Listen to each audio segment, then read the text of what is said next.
Whoa now, it's your boy, the Toothless Wonder, back with another video on the Bamboozled Again News Network.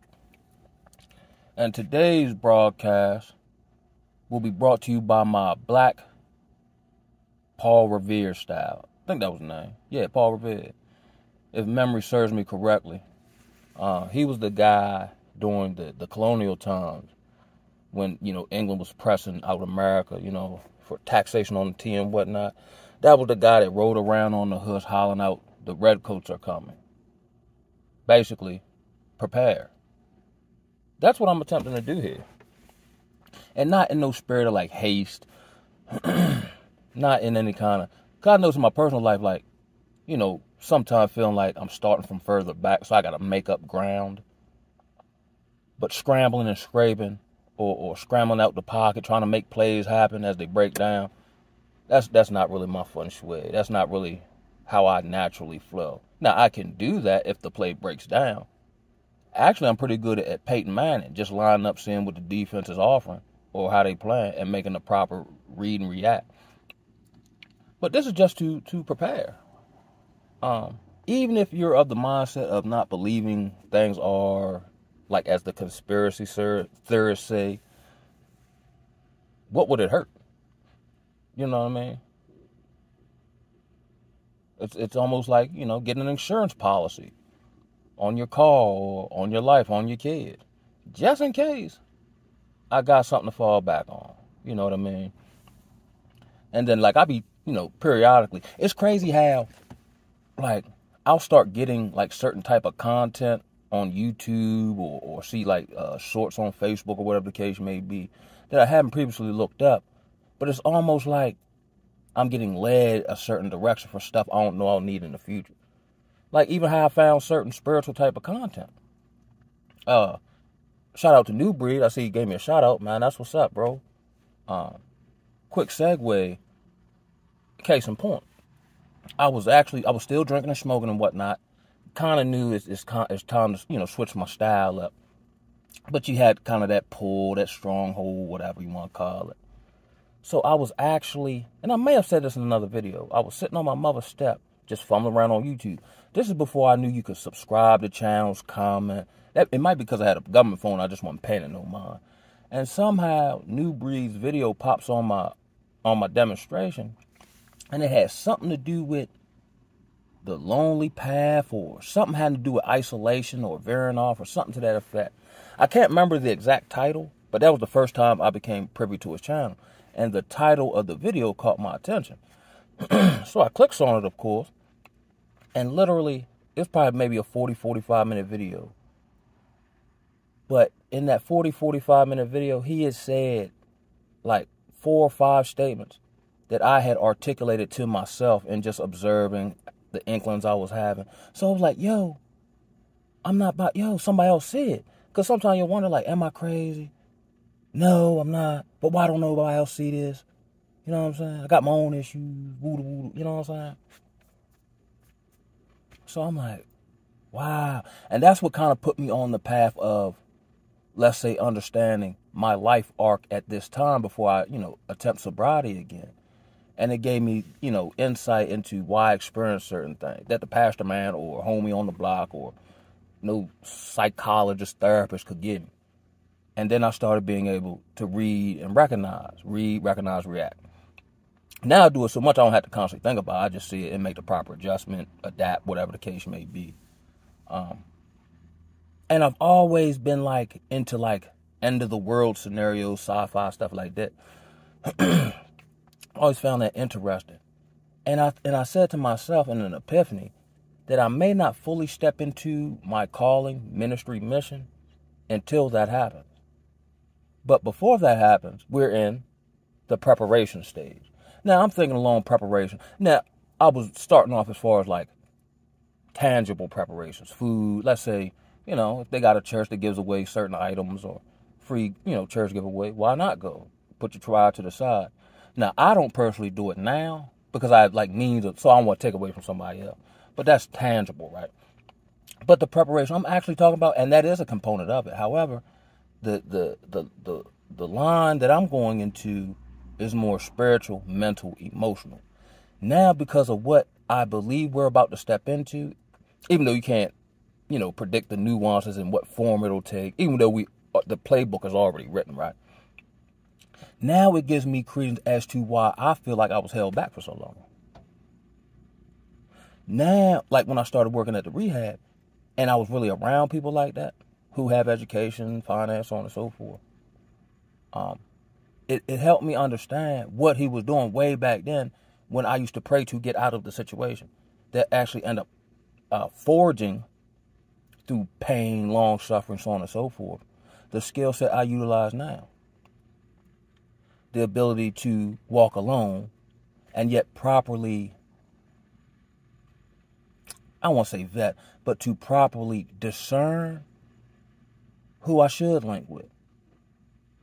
And because I've been deprived in that area, typically it's not, and any relationship should be mutually beneficial. However, because I'm not used to it, and it's not like I'm trying to win someone over, I'm just so appreciative that I want to serve. You see what I'm saying? And don't find it burdensome at all. I find it, uplifting to thine spirit, if you will.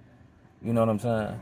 So, within the last 6 months, I've added fasting to my regimen. Of course, for spiritual reasons. And then, let's say there's a famine. You're used to not eating on purpose. So you're training your body to function without food. You know what I'm saying? Sidebar note. When I told that story about how I broke my neck, I had this thing where, like, I used to go out at night and just walk around and just talk to myself, look up in the sky. It was like, that was just a weird, and it used to feel like the Most High was right over my shoulder, watching me. You know what I'm saying? But there was one particular week where there were actually more days in the week than I ate meals. And I would literally walk all over this particular town across the bridge all night long to tire myself out, then I'd go to sleep. And I remember walking saying, yo, where am I getting the strength to do this? There's actually more days in the week that I've actually eaten meals, but I'm nowhere near getting tired. So there's something to be said for his ability to empower you and to strengthen you, as the word says. Now the word is starting to come alive to me because I've read it before, but then when you experience it or you get to a certain point and you look back like David used to do to remind himself all the things God had brought him through, then it gave him the courage, the insight, the wisdom, or how to go about things in a spiritual sense to overcome to how to manage or deal with whatever's manifesting itself in this physical reality. Because even though things might look a certain way, like let's say your bills or a relationship, in the light of, let's say, Yeshua, right? It like if you view it through the lens of Yeshua, it looks different. It doesn't look as monumental or as imposing or as whatever that you believe it to be in your mind. So I've been through, extreme isolation. I've been through, mental hardship, financial hardship. That's why I kind of, with no job, I'm kind of able to operate, because I'm not used to having a job. So I kind of know what to do or how to spend money, what not to spend it on. You see them? All this was preparation for a time I wasn't even thinking of. I'm just thinking about trying to get back on deck so I can pay off child support so I don't get locked up, or, trying to get back to some semblance of what I desired my life to be, which goes back into he who seeks to gain his life will lose it, but he who loses his life will gain it. By me losing my life all those years back, I actually gained the ability to do things now that nobody mainstream-wise seems to want to do, or they'll call you conspiracy theorists or say, oh, no, that's crazy, even though all the signs are all around you. The ability to see. Because now I don't like calling them elite, because they more like parasites to me. They got society so dumbed down now, they can put it right in your face and you still won't see it. Because you choose not to see it. I'm under the belief, but I've always seen it. And I think that might have been one of my issues as far as, sustained sobriety, because I understand I'm kind of idealistic, meaning I see it for what it is. That concept isn't lost on me. However, why or I tend to operate in the way things should be.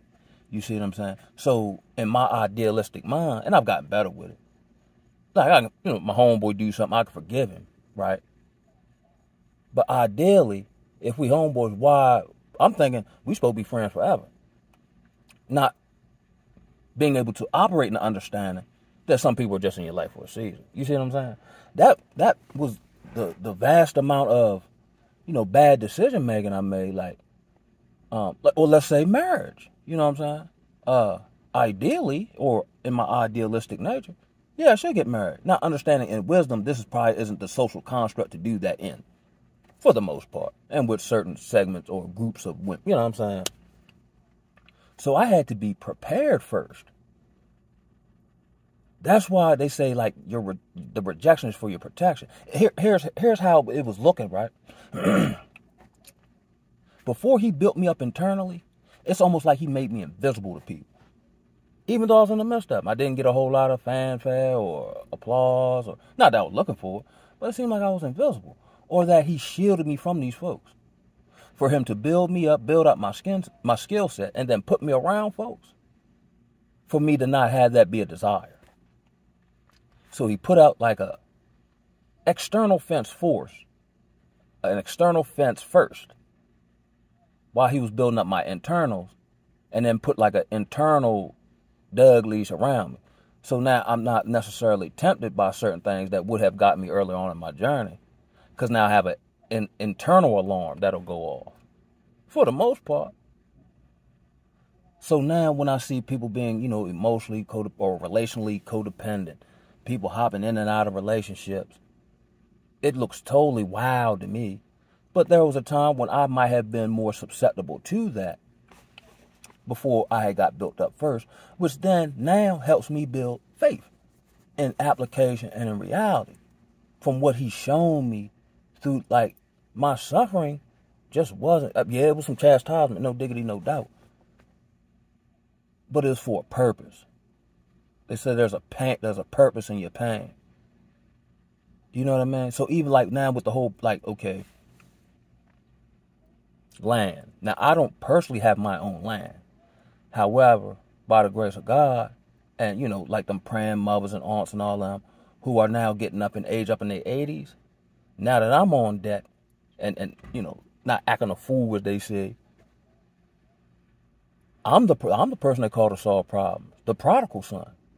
More so than the people who, or other family members who have, been functional all these years. Because I have an experience that most don't have. I haven't been in the system like that. So I'm not dependent on the system like that. I don't care nothing about the system. So if the system go down, it's not going to affect, well, yeah, I guess it will. But it won't at the same time. Because I already know it's going to fail. And my identity isn't wrapped up in it. It's almost like how Neo goes into the Matrix to fight in the Matrix, to win the real battle in the real world. If that make any sense. You could kind of make that comparison to YouTube. You know what I'm saying? Appreciate those who, subscribed and supported. They say they just like how I give to them. But I'm not necessarily no orator. Just talking into a phone or just talking for hours, or that's not my skill set. I'm more of the conversational guy. Like kicking it back and forth. You know what I mean? But today's Pee Wee Herman's word of the day is prepare. Okay, Kai, what that look like in practicality? So let's say you're in the average person situation. I don't know what that may be. Let's say, bills, inflation beating you up, you know what I'm saying? Just trying to keep your head above water. Like I said, there are free food giveaways. Just go ahead and get a couple of them cans, or, like I came up in the old school junk. Whereas though we used to keep freezers of food, like I'm from the country, so people would stop by with extra fish and, produce, corn, potatoes. But granted, they were more agricultural back then. You'd be surprised what my folk made a meal out of and put some love in it. Man, best eating you ever had in your life. Best eating you ever had in your life. So let's say I was living in Baltimore, and this one thing treatment taught me as well, because everything was so tight. But again, ingenuity is bred out of necessity. So, like, I'm required to be here. I'm required to do this class. I'm required to, you know what I'm saying? So I have these blocks of time that are dedicated to something. Say if you work a 9 to 5, then you got to pick your kids up. With whatever, because that's probably your greatest commodity, your time. Whatever free time I got, that's when I work on me, or work on my plan, or start operating with some vision and foresight. Start planning ahead. Like, I started working on my license 2 years before I was actually able to get it back because I knew it was a necessity. So I might as well start now. What else am I doing? And then, like almost the third, or, planting seeds. You plant a seed that don't grow next week. But in harvest time, you good to go. You see what I'm saying? What else we got? Preparation as far as if you have any good friendships, make sure you're a good steward of those things. You see what I'm saying? Eliminate those who, eliminate those things or those people who are toxic, who make, here's a key point, right? If somebody got to make me wonder about them at all in any capacity, I cut them off. Because if I'm wondering, I ain't got time to wonder. With me having, a peculiar personality, as people say, or whatever the case may be, when people see me, there's no mystery as to what I'm hitting for. Not because I tell them, because they see me do it. That's just who he is. Take it or leave it. At least we know what he's hitting for. You know what I'm saying? That'll be a great preparation. If you do have these things. Like, I left a job for that purpose. Because it was just so toxic. It's now starting to affect me. And anything start affecting me, I cut it off. And I guess I must have made the right call. Because it was a hard one. Because finance, so on and so forth. But I was going to have to drop some principles and some standards. But I wasn't willing to do that. And in the midst of me stepping out of the job, he's finding, now mind you, I ain't got rich or anything along that line. But I know he does have the ability to sustain us. You see what I'm saying? So I just want to get rich. Because I just want to lead the country. I want to experience different cultures. And that may or may not happen. It's his will. And I got to get out with that. But I think that's another way to prepare as far as personally. And for those, those of you, such as myself, who, let's say you do have, no matter who it may be, a sound family member. You know what I'm saying? Mine are like the older women in my family. And I got a few show enough homeboys, and we're on the same lines, but our schedule's kind of different. Be a good steward of those friendships. You see what I'm saying? Back in the ancient times, they used to just send gifts to the other king for diplomacy or out of nowhere, just to keep them on their mind, or just, as a good faith. Do something like just random acts of kindness. Why not? You know what I'm saying? What they gonna hurt? And I like putting a smile on people's face. And I like blessing people out of nowhere. You know what I'm saying? Or just let somebody know I was thinking about them, and get rid of them other folks who shucking and jiving. You know what I mean? Now, how do we do this thing financially? That's a great one. With whatever, disposable income I have left, even if it's a little something, even if it ain't nothing but like let's say 10 grams of silver. I forgot what the price is. 10 grams, that might be, let me see, I think a gram of silver was what? No, an ounce of silver was like $20-something. It might be around 25 now. But just purchase, let's say 5, you got a little extra income from whatever you do. Purchase you 5 grams of silver. Because as the dollar falls, typically commodity prices go up. Commodity, gold, silver, oil. I think they keep oil because they still need that to function. So I think there's something where like the wine and the oil don't touch that. But like corn price, all your commodities go up in relation to the weakness of the dollar. And the value of commodities goes up because that's what's actually used in a barter system or as a means of exchange. Like if you go to jail and ain't no cash money in jail, so people pay for stuff with noodles or whatever the case may be. Buy some, you know what I'm saying? I do try to stack just in case of I don't have to go to the ATM or I don't have to be scrambling and scrape. Plus, I don't trust the banks nowhere. I just keep enough pay bills with and make it look good in the system while I attempt to extract resources out of the system to use for me. Like everything I do has an end goal agenda. Like I just can't work a job just be working a job. Like honestly, and I don't know nobody do this, but where I'm at with it, I can't really do anything I've previously done. So I can go work at a warehouse and make $20 an hour. But I don't get up for it. Now, mind you, if me working this job, if I do it for a certain time, I think it can put me in a certain space, I'll do it. Because I'm, you know what I'm saying, I'm focused on the mission or the goal. But just going out, no, I'm all right. I can darn near make that minus gas what I do now. And I do it on my own type of time. And I'm not locked in somewhere. And I don't like the corporate structure. And I really don't like being around. It's not that I don't like being around people. I don't like being around worldly people. Now, there's a difference between, let's say, and I've seen brothers like this, like they might be in the world, but there's also another component to them. You know, like there were guys, like I knew guys who, you know, might have sold drugs, but they would still help the old lady cross the street, or they would still show love. You know what I'm saying? Like those type of brothers. You know what I'm saying? Because eventually they're gonna, you know, turn cash into an ash heap, just like they did, I think, in what they called the Weimar Republic. I believe after World War I, if I'm not mistaken, Germany had to pay reparations to, I guess, the Allies or whatever. This is prior to Hitler. So they did then what they're doing now. In order to pay the reparations, they just started printing money. So when you just print money and flood the market with money, then here comes inflation, because it costs you more money to do what you need to do, because the influx of money actually makes the money less valuable. So there's actually a story that I read of now the government used to just come in the neighborhood with Brinks trucks or the equivalent and just drop money off on pallets, stacks of money, like they said the U.S. was doing over Iraq and Afghanistan. But the money was so worthless that there's a story of a woman going to a coffee shop to see if they had any coffee, and she has a wheelbarrow full of money. She left the wheelbarrow outside, went in to see if they had any coffee. When she came back out, the wheelbarrow was gone, but the money was on the ground, because the wheelbarrow was more valuable. And I've covered that in other videos about rethinking how we look at money, finance, wealth, inheritance, things of that nature. And I think the biggest, you know, one of the biggest ways to prepare is mentally. If I know a storm is coming, darn, it's going to be a bad storm. But I'm going to be able to manage it better if I prepare for it, get up on me. I think that's just a life skill. Perceiving stuff and preparing for it, to take the hit or to get out of Dodge or to go around it or to get out of the way of it. It just depends on the situation, how you assess it. But I'm just mentally preparing. Like, I think that's one of my key components in sobriety. I started mentally preparing myself for stuff I believed I was going to have to face. And all that stuff ended up happening down the road.